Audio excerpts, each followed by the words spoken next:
هنا راديو الزمن الجميل. نعيد إليكم سحر الإذاعة ودفء الذكريات بصوت الزمن الجميل. استعدوا للاستمتاع بمسلسل إذاعي من كنوز الفن المصري الراقي.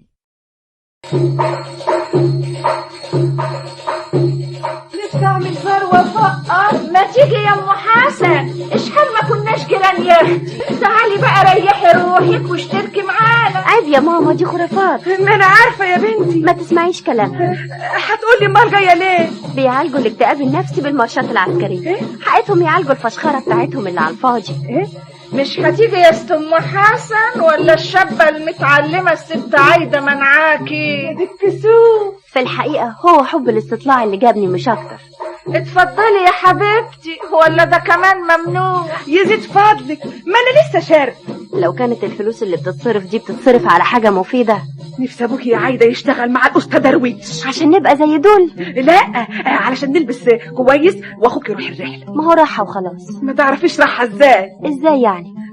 مش من فلوس الجمعيه. بكره اشتغل واساعدكم يا ماما. يا عيب الشو، مين اللي يصرف على التاني؟ ده الاسطى درويش ديك النهار مجوز ابنه ولسه بيصرف عليه. ما هو ده غلط، كل واحد مستهلك لازم ينتج. والله ربنا طرح البركه في ولادي، ملعون ابو الفلوس. فلة وام حسن. قصة هدى جاد.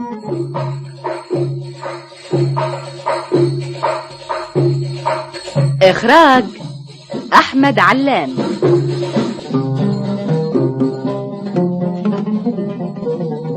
شايف يا ابو حسن الاستاذ درويش عامل ازاي؟ عامل ايه يعني؟ بص خد بالك، هتفضل على نيتك كده لحد امتى؟ اسمعي بقى، انا مش فايلك النهارده. الحق عليا اللي شايله همك. وانا ليا مين غيرك يا ام حسن، يا ام الحسن كله. يجازيك يا ابو حسن، مش هتبطل بقى. شوف يا مراتي يا عاقله، مالنا احنا ومال الناس. بس لو كنت تعرف. اعرف ايه يعني؟ انا غرضي كله اننا نعيش زي بقيه الناس. ما هي مستوره والحمد لله. انت تضحك عليا ولا على نفسك؟ ناقصك ولا ناقص الولاد اي حاجه؟ هيه، قلنا ناقصنا كل حاجه. بتاكلوا وبتشربوا 24 قراط. اكل عن اكل يفرق. الست فله وجوزها الاستاذ درويش عندهم كل مستلزمات البيت، التلاجة اللي بالكهرباء والغسالة والسخان. يا ست كل واحد بياخد رزقه. لا بقى، كل واحد وشطارته. انت تقل عنه في ايه؟ تقدر تقولي؟ لو تفهمي او تعرفي، لكن مسيرك برضو تقدري.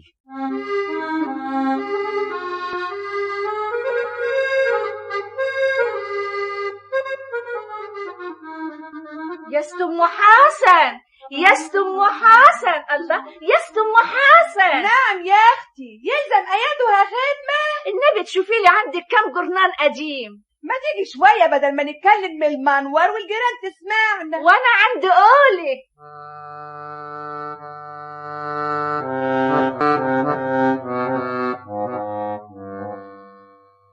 ما تاخذنيش يا ست فله وما تزعليش مني.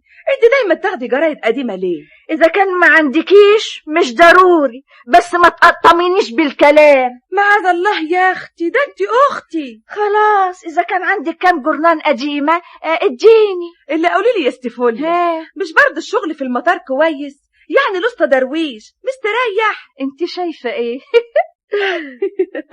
شايفه بسم الله ما شاء الله، الاستاذ درويش سمن والحمد لله. الله اكبر، الله اكبر.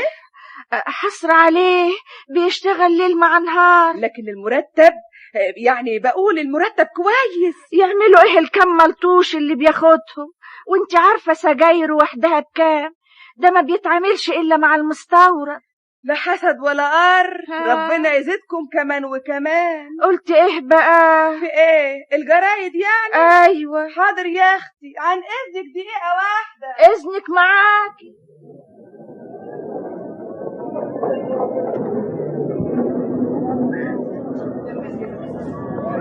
انا قلت لك. رايك ايه يا حضره الكمساري يا زميلك للشقه في الاتوبيسات الجديده؟ كويسه، بس على الله الركاب يصونوها. الناس كلها راكباها العفاريت، كل منهي يقول يلا نفسي. يا اخي انت في كرسيك مستريح، الدور والباقي عليا انا. بشوفك في المراية. بس مش بتسمعني. يعني المرور اللي حلو قوي. ايوه. الله الله، شايف ابو حسن؟ شايف وسامع؟ احنا دلوقتي في المرور واقفين، يعني مفيش محطة، ومع ذلك الراكب لازم يخش الاتوبيس بالعافية. معاك حق، قبل ما نحاسب الدولة نحاسب نفسنا. عملنا باب للطلوع وباب للنزول علشان نسهل للناس متاعبهم، وكل واحد بدوره. صحيح انا سواق بالي زمان، بس ساعات الواحد بيسأل الناس كترت كده ليه؟ صحيح، انا راجل على قد حالي، لكن معايا 2 وربنا يخليهم. ان شاء الله. ومن سمعك معايا 3 وربنا يهديهم يا رب. اللي قول لي، حسن ازاي حاله؟ في الكلية وربنا يسهله. والاسطى درويش عامل ايه مع عياله؟ كل واحد وشطارته، انت تقل عنه ليه؟ تقدر تقول لي؟ كل واحد وشطارته، انت تقل عنه ليه؟ تقدر تقول لي؟ ايه وصلت لحد فين؟ لحد الإشارة اللي فاتت. عايز الجد يا خليل؟ أيوة. أنا تعبان قوي. من ايه؟ من كل حاجة. مين مش تعبان في الدنيا دي؟ الجماعة بتوعنا مش عاجبهم الحال. ايه كفالة الشهر؟ الواحد يقول اللي له واللي عليه. أم عيالي عايزاني أكافح أكتر عشان الدخل يزيد. وانت تيجي ازاي بقى؟ عليك نور، أديك قلتها. أنت عارف إني راجل يعني دغري وشريف. طيب أعمل إيه عشان أزود الدخل؟ اقول لك ايه، تغير شغلتك مثلا. فعلا فكرت أشتغل على تاكس. لا لا لا، ما تتسرعش. أصل التكوسة أنواع منها السياحي وغيرها، وطبعا مش هغير الشغل إلا في مقابل زيادة مضمونة. كله على الله.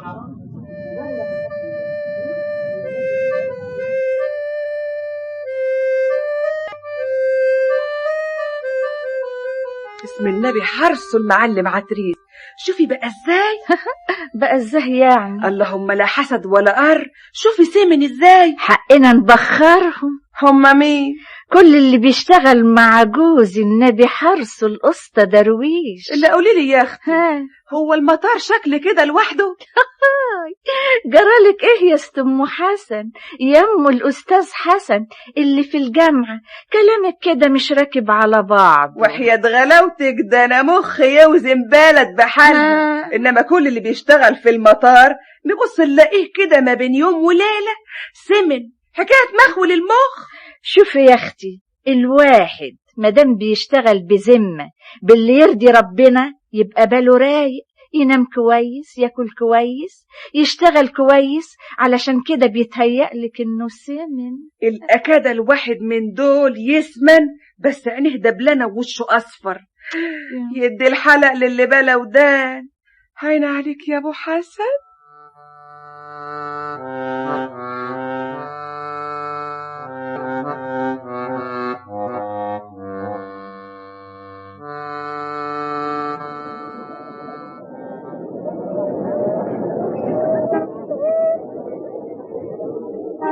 تاكس تاكس تاكس. المطار يا اسطى.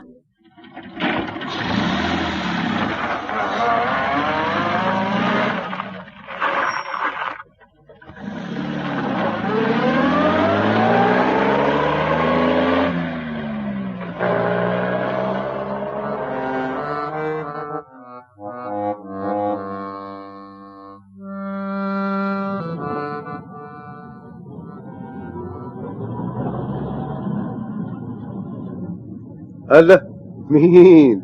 جارنا وابن حتتنا. يا ألف أهلا وسهلا. الرزق يحب الخفية. والله ابن حلال يا راجل، ما تسيبك من التاكسي وتيجي تشتغل معانا. هنجري جري الوحوش غير رزقك لم تحوش. يا راجل ده انت كلك مفهومية وابو رجالة في الجامعة. هم كده قوام وسيبك من التاكسي وقرفه. يوميتك كام يعني؟ قول اللي يجيبه ربنا كويس. الدنيا غالة، لازم تساير الزمن ولا غاوي فقر. مين اللي قال؟ اديني بجرب حظي. وصاحب التاكسي ده يعني معقول في معاملته معاك؟ اللي ما يعرفك يجهلك، لسه توي مستلم الشغل. على كل حال انت حر وانا خدامك. عمال المطر بيكسبوا الذهب على جبينهم والفلوس زي الرز. مش عارف، يمكن بعد المكان ولا ايه، مش عارف بالظبط. مش عارف ايه؟ التردد اللي عندي. يا سيدي احنا عندنا مفيش تردد، وادي المعلم عتريس اهو بيشتغل معانا اخر قلست. مال المعلم عتريس سمن وبقى قد كده. كل شيء نصيب يا اسطى درويش. انت حر، ناس غاوية فقر.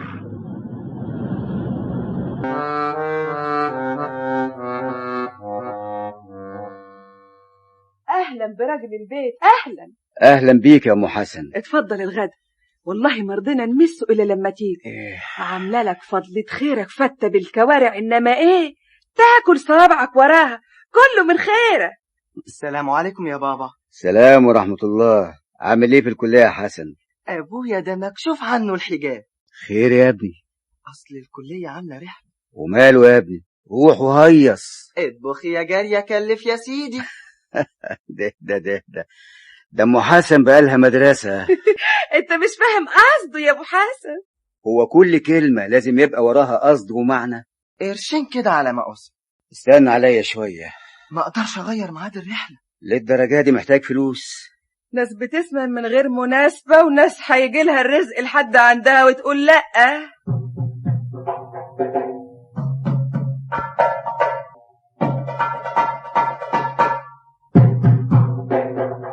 نفسي اعمل ثروة فقر. ما تيجي يا ام حسن، اشحال ما كناش جيران يا اختي. جسمي بيتنفض يا اختي. حلوة قوي، تعالي بقى ريحي روحك واشتركي معانا. عيب يا ماما، دي خرافات. ما انا عارفة يا بنتي. ما تسمعيش كلامها. هتقولي امال جاية ليه؟ بيعالجوا الاكتئاب النفسي بالمارشات العسكرية. حقيقتهم يعالجوا الفشخرة بتاعتهم اللي على الفاضي. مش هتيجي يا ست ام حسن ولا الشابة المتعلمة الست عايدة منعاكي؟ يا دي الكسوف. في الحقيقة هو حب الاستطلاع اللي جابني مش اكتر. اتفضلي يا حبيبتي، ولا ده كمان ممنوع؟ يزيد فضلك، ما انا لسه شارب. لو كانت الفلوس اللي بتتصرف دي بتتصرف على حاجة مفيدة. نفسي ابوك يا عايدة يشتغل مع الأستاذ درويش. عشان نبقى زي دول؟ لا، علشان نلبس كويس واخوك يروح الرحلة. ما هو راحة وخلاص. ما تعرفيش راحة ازاي؟ ازاي يعني؟ مش من فلوس الجمعية. بكرة اشتغل واساعدكم يا ماما. يا عيب الشو، مين اللي يصرف على التاني؟ ده الأستاذ درويش ديك النهار مجوز ابنه ولسه بيصرف عليه. ما هو ده غلط، كل واحد مستهلك لازم ينتج. ولا ربنا طرح البركة في ولادي، ملعون ابو الفلوس. تعرفي انا بفكر في ايه يا عايدة؟ في ايه يا سيدي؟ بعد ما اتخرج من الكلية واخش الجيش، اوعى تفتكر اني عامل زي سمير صاحبي اسافر للخارج. ليه؟ هو حصل ايه؟ شوفي، مفيش حاجة الا لما يكون في مقابلها حاجة تانية. يعني ايه بقى؟ يعني سمير سافر علشان يكون قرشين. كانت النتيجة انه عيب الكلى، لان المية ما كانتش مناسبة معاه. يعني اللي قبضوا من هنا صرفوا على عيال. بالضبط كده. لكن انا بقول طاقتي بلدي اولى بيها. انا كمان عندي مشاريع كتير في دماغي نفسي انفذها. المفروض اننا بنبني الانسان الجديد. عليك نور. على فكرة، ايه رأيك في الجماعة جرناه؟ قصدك مين يعني؟ هيكون مين غير بيت الأستاذ درويش؟ اللي مع قديم ماما. ما تنساش يا حسن ان ماما تفكيرها كله منحصر في ازاي تساعدنا، ما بتفكرش في ابعد من كده. معذورة، صحيح جيلها جيل ماضي واحنا بنتميز عنه بالفكر والتعليم، لكن هم برضو الخير والبركة. ودي عايزة كلام. ما انت شايف ماما مقطعة نفسها علينا ازاي، ما بين خدمة بابا وانا وانت وعلاء. انا عايز اشيل من دماغ ماما فكرة ان بابا يشتغل في المطار مع الأستاذ درويش. ليه؟ عرفت حاجة؟ ولا حاجة ولا محتاج. بابا ما يقدرش يستحمل الشغل ده كله، دول بيشتغلوا ليل مع نهار ويمكن بالليل اكتر. ده صحيح، على الأقل بابا في شغله عنده ورديات، يعني فرصة راحته كويسة تخليه يقدر يشتغل وينتج. أصل كل ما تقل عدد ساعات العمل الواحد ينتج أحسن. عفارم عليك يا أبو الحسن. بكرة أخوك يبقى شخصيته عظيمة. طبعا. عارف ليه؟ لأنه هيكون أخو عايدة نجمة المجتمع اللمعة.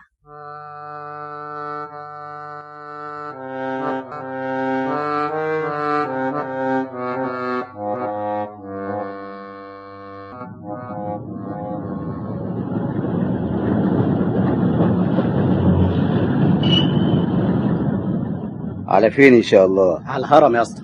ده احنا اخترنا بالليل عشان الزحام يقل شويه. الزحام في كل وقت. اتصرف يا اسطى، لف من اي ناحيه، المهم ما نتاخرش. وانا بيدي ايه؟ ما يهمكش، هندي لك اللي انت عايزه. يعني انا اللي هحل مشكله المرور؟ الحكايه مش كده، فكر في طريق مختصر. انا ملزوم باتجاه المرور وماليش حيله. اسمع يا اسطى، بقول لك ايه، نزلنا هنا. ايه؟ اخدتكم من المحطه وكان في 1000 راكب غيركم، والاخر تنزلوا بعدها ب5 دقايق؟ معلش، اتفضل. ايه دول؟ خلي الباقي عشانك. ها؟ الله يلعن ابو دي شغلانه.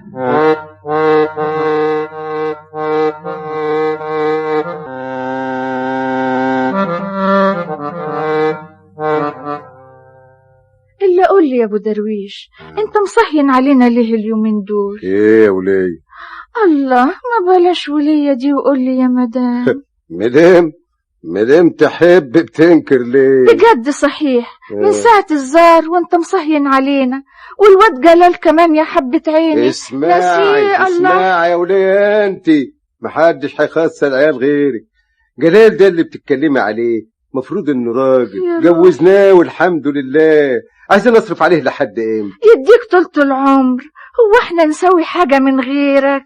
ايه، كل ما ابص لعيلة ابو حسن اهز راسي واقول صحيح الفلوس مش كل حاجة، ولاده ما شاء الله يفتحوا النفس. ولادنا مالهم لا سمح الله، دول اشك ولاد الحارة واجملهم. مفيش حاجة بتفضل من البني ادم مننا غير سيرته، لا الشياكة اللي بتقولي عليها بتدوم ولا الحلاوة ولا ايتها حاجة من دي. ما انت شايف ام حسن عاملة ازاي؟ مالها ام حسن؟ ست محترمة بتربي ولادها. والله انا مرضاش امشي معاها في السكة. تسلم ليه؟ على الرس كريشة. الخير خيرك يا اسطى درويش، من ساعة ما ربنا فتحها علينا الواحدة منا بقالها شكل تاني.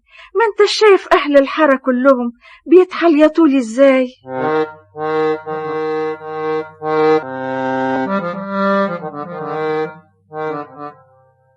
مالك يا ابو حسن؟ شكلك النهارده مش عاجبني زي كل يوم. يعني مركب وش جديد؟ لا سمح الله، انا عايزك دايما مفرفش. انتم جوه البيت مش حاسين باللي بيحصل بره. ما هو علشان كده عايزك تنسى تعب الشغل وتفوق لنفسك. الكلام ده لو بفكر في نفسي بس. انت ناسيه العيال. ما بقوش عيال، دول كبروا وبقوا شرفوا كمان. ما هو ده اللي مصبرنا على الغلب. لازم حصل حاجة النهاردة في الشغل زعلتك. بيعايبوا على سواقين التاكس، ما يعرفوش ان في ركاب تقرف بلد بحالها. الناس فيها ده وفيها ده، المهم تعال استريح وكلك لقم واحبس بكوباية الشاي. الظاهر اني اتسرعت في تغيير الشغل، كان لازم اصبر شوية. والله الست فلة لسانها نشف ويايا. اظن هتقولي لي على شغلة المطار. الحقيقة انا مانيش فاهمة، مش موافق ليه؟ الستات ما تفهمش في الكلام ده، لكن امري لله. افهمك يا ستي. ايوه فهمني. انت عارفة ما بشربش سجاير ولا اي مكيفات. الحمد لله. دول جماعة متعودين على حاجات انا ما بحبهاش. وماله يا اخويا، كل واحد يمشي زي ما هو عايز. وبعدين شغلهم ليل مع نهار ولازم يكونوا حركين. فاهمة يعني ايه حركين؟ يعني بتوع سوق. انت في شغلك مالكش دعوة بغيرك. الأسطى درويش المعلم الكبير، وكل واحد خده من الحارة، حارتنا حارة أهل الرزق، بقى تحت طوعه، وأنا ما أحبش حد يتمريس عليا. فاهمة؟ ده أنت سيد الأسطوات والمعلمين يا أخوي. على كل حال إذا ضاقت في وشي قوي أسلم أمري الله وأجرب الشغلانة دي. على الأقل نزود دخلنا وأشوفك كمان سمين. ها؟ سمين ازاي؟ ايه، ما انتش واخد بالك ولا ايه يا سيد المعلمين؟ كل اللي بيشتغلوا في المطار اي واحد بيشتغل يعني كده وزنه بيزيد. والله صحيح، ما كنتش واخد بالي. سامع يا ابو حسن الخناقه دي؟ الحكايه زادت قوي. ملناش دعوه بحد. ملناش دعوه ازاي؟ ده النبي وصى على سامع جاي. طب والنبي ما انا عجلك في البيت. معاك في السلام، هو حد جايب لك كف يا غيري؟ طيب يا درويش، مش برضه ندخل ونفض المشكل؟ ياه، هي الحكايه حصلت الضرب. يلا بينا. ايوه يا اخويا.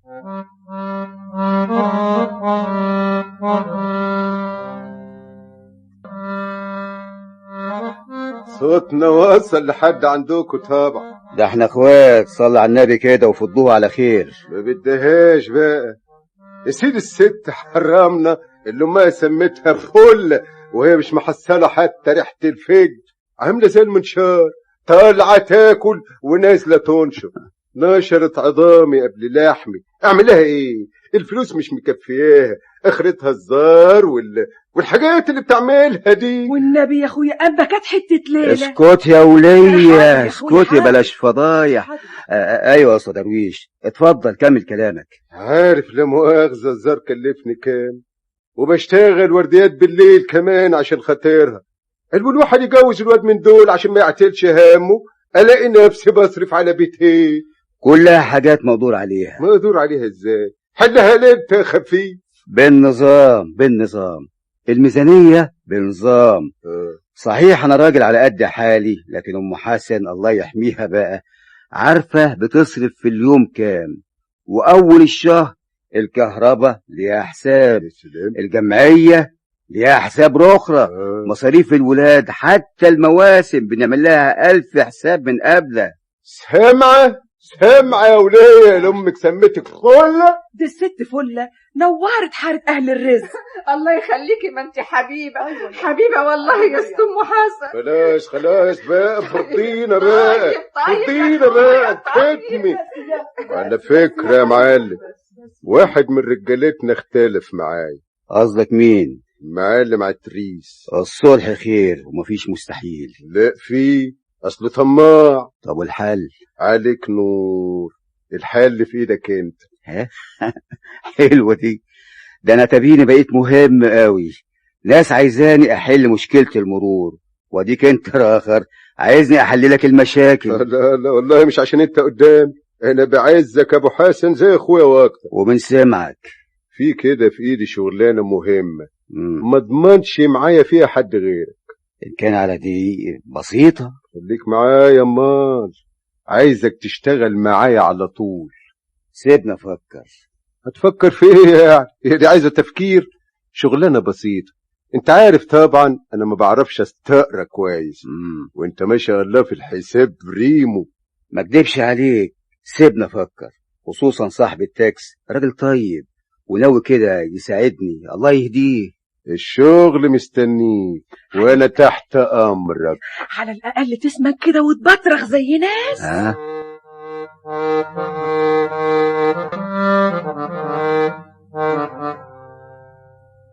انا مبسوطه النهارده. ربنا يبسطك كمان وكمان، خير ان شاء الله. هستلم الشغل النهارده يا ماما. والنبي يا بنتي دي دماغ رايق عني، انا نسيت. شغل ايه؟ جرى ايه يا ماما امال؟ شغلة الحضانة. اسم النبي حارسك، ربنا يجازيكي بالخير. انا قلت لخالتي بهية صاحبة الحضانة تديني كام يوم في الاسبوع. فاهمة، كل ما تكوني فاضية يعني. والنبي يا ماما العيال يردوا الروح. بفتكرك انت واخواتك كنتوا زي زهر الياسمين وانتوا صغيرين. القرد في عين ام غزال. جرى ايه يا حسن؟ ده كلام برضو. المهم الاخلاق والجمال، اهو الواحد بيتعود على الشكل مهما كان. طول عمرك عاقل، مش زي الواد جلال. اهله خسروه، لازم الواحد يتحمل مسؤولية نفسه. اديني اهو بساعد على المعايش. محدش عايز منكم حاجة يا ولادي، المهم الستر والصحة. برضو الواحد لما تكون عنده خميرة ما تضرش، ولا انا غلطان؟ عايدة هتتعلم تبقى ام قبل الاوان. ازاي يعني؟ قصدك الحضانة؟ فكرة ممتازة. انا عندي فكرة، ليه ما تتعملش دار حضانة في كل عمارة؟ فعلا، ومش ضروري تتكلف كتير، يعني فوق السطوح مثلا، او في منور واسع نظيف. بس ليا رأي، المشرفة تشرف على عدد محدد من الأطفال. كل ما يقل العدد يرتاح الطرفين. ماما أنا حاسة بمغص، المغص بيزيد، مش قادرة أشوف لكم حل. أنا حاسة مين من بدري، بس مش قادرة. كنت ساكتة بقول يمكن يروح لوحده. عين أمك يا أختي، عين أمك.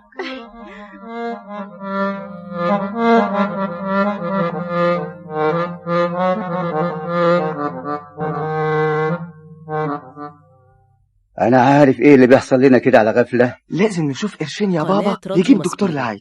روح للدكتور اللي في آخر الحارة على بال ما أدبر أموري. شدة وتزول يا حبيبتي، شدة وتزول. يا رب سلم يا رب.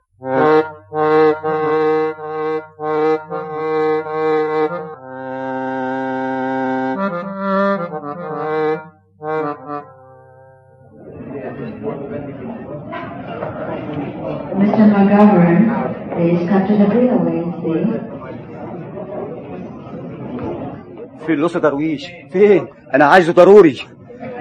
حاله ما يسرش. والنهارده جرى فيه إيه يا إخواتي؟ بص مين اللي واقفين هناك دول؟ إيه؟ دول ناس كتير قوي، لازم مسافرين. فعلا مسافرين على طول. إيه الكلام اللي مخوي المخ ده؟ يا بني آدم بيحققوا معاهم وهيروحوا السجن بإذن الله. لا حول ولا قوة إلا بالله. ليه كفل الشر؟ الحمد لله يا عم أنا مش منهم. الجماعة دول متعودين يفتحوا الطرد اللي المفروض هيتصدر. وبعدين؟ ولا قبلين يا سيدي ياخدوا الهدوم ويلبسوها. يلبسوها؟ ويلبسوها ازاي يعني؟ يعني الواحد من دول يوزن له كده قد طن. امتى تسمن كده يا ابو حسن وتبقى زي رجالة الحارة اللي بيشتغلوا مع الأسطى درويش؟ قلتلي يخطفوا الهدوم، ايشي فانيلات ايشي قمصان، ويلبسوها يا سيدي وبعدين يبيعوها على انها مستوردة طبعا. وبعدين قفشوهم زي ما انت شايف. المشي البطال اخرته كده.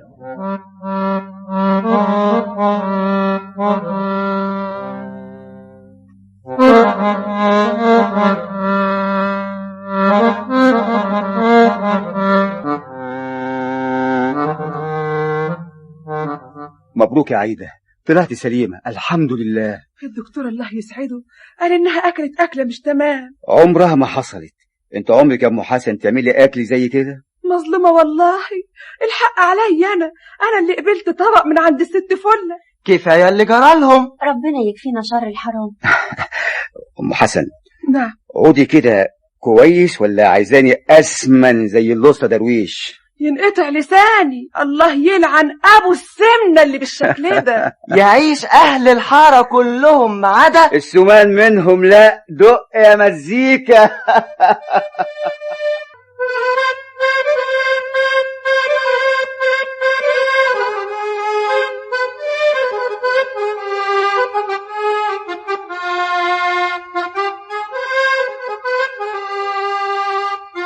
كنتم مع فلة وأم حسن.